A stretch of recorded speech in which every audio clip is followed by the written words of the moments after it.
Hello, and welcome again to Ask a Theorist. Or two.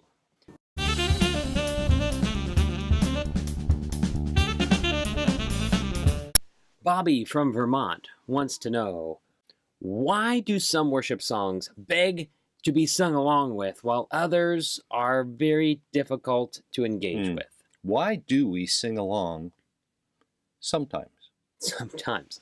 So I also have often wondered that question, whether it's a song that I personally wrote or a song that I thought maybe my congregation would like as a worship leader. Yeah. They might say, no, it's fine.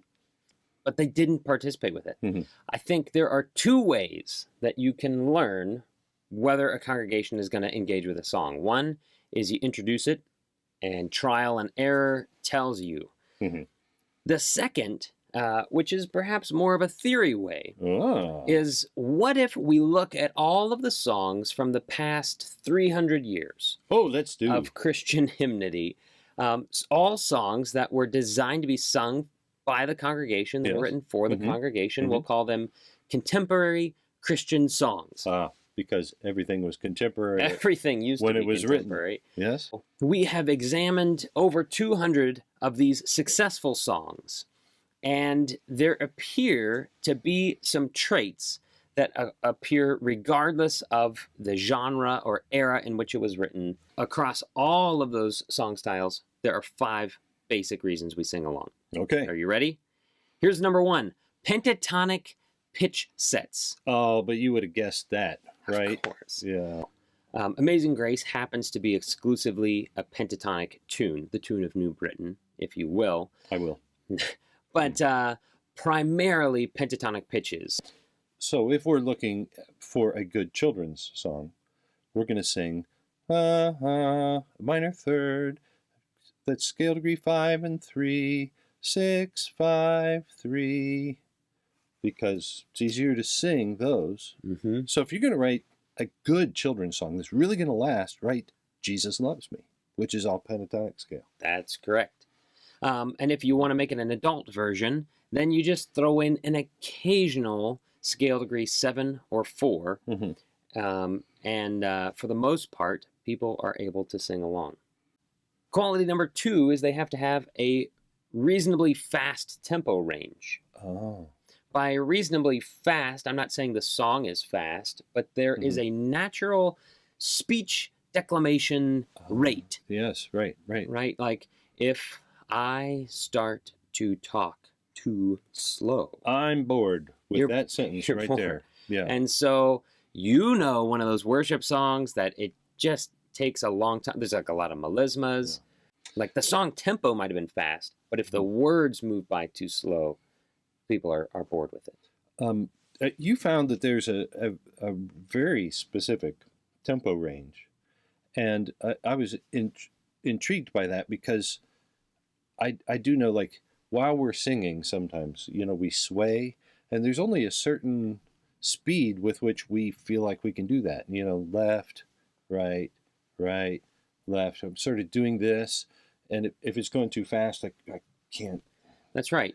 So there's actually a natural tempo that different scholars have discovered. Researchers have found that the natural tempo, like if I were to ask you, if you were to start tapping a tempo on your desk right now, just any tempo, just start tapping.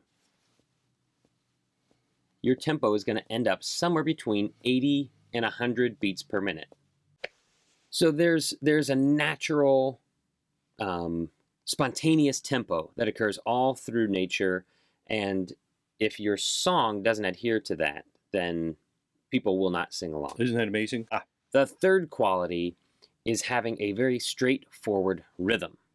Straightforward rhythm. Straightforward rhythm. By that, the bridge of What a Beautiful Name It Is actually is mostly on the upbeats, right? You have no rival. Like, it's mostly on the upbeats, yet it's not syncopated, right? If you look at the printed music, it looks like all these 16th notes and tied over the beat and so forth, and it looks just incredibly complex, but in truth, it's kind of how we would say it. Yeah, it actually flows with the regular way that speech flows. Hymns are very straightforward. They're just Mhm. quarter notes for the most part. That's not the way that you would say that phrase, but it was predictable, right? So it had a straightforward rhythm. Modern music, it's a little bit more like the way that we would say it. Most of us wouldn't even notice it being syncopated. We'd just say, Right. that sounds less stilted. Characteristic number 4 that marks We're a to 4 already? singable song is having a limited tessitura. Yes. Now, tessitura, of course, is one of those music theory words.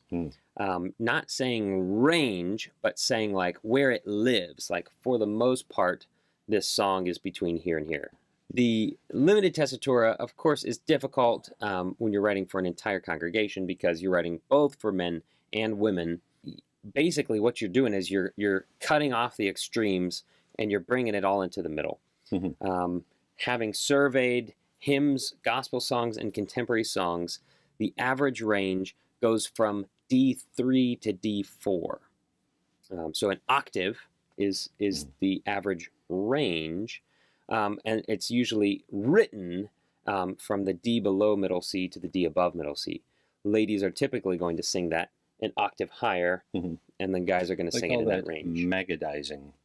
That's unfortunate that they call it that. Yes. Let's be very aware. If you want people to sing along, you've got to put it in a key that they can sing it in. Well, the fifth and final aspect of a worship song that people will engage with is having a significant amount of repetition. Repetition.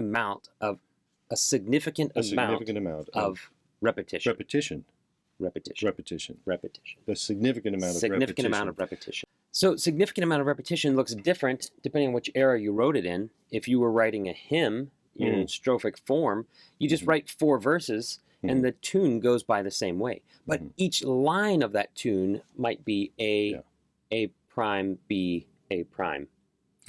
Very likely. So you really got 2 significantly different ideas. Right. And then you're repeating those over 4 different times, which means this idea, and this idea, you're singing 12 times by the end of the hymn. In fact, that's such a common form of writing melodies that it's actually abbreviated. We call it song form. So that's how you create a significant amount of repetition in an older song. In a modern song, we do sort of the same thing, but it's even more to a smaller extent. So instead of a whole phrase, it might just be a motive, a 3 to 5 note phrase that gets repeated. So all I see on the screen are a different set of words. That's right. I don't know why, but I already know how to sing it. Correct. So it's not really about the repetition, it's about the predictability. Yes. Without being boring. Like there could be too much repetition, in which case it became an earworm, but I don't want to sing it anymore, you know?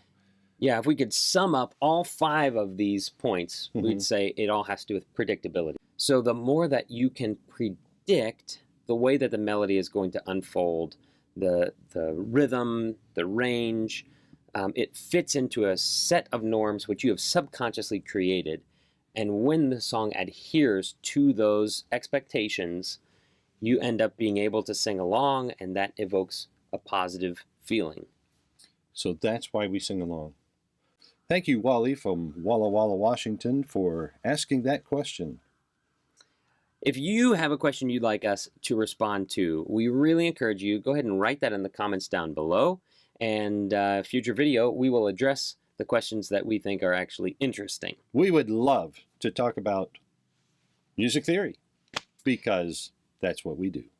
Click the subscribe button so you can stay up to date with all the latest videos, and we'll be back with Ask a Theorist Or two.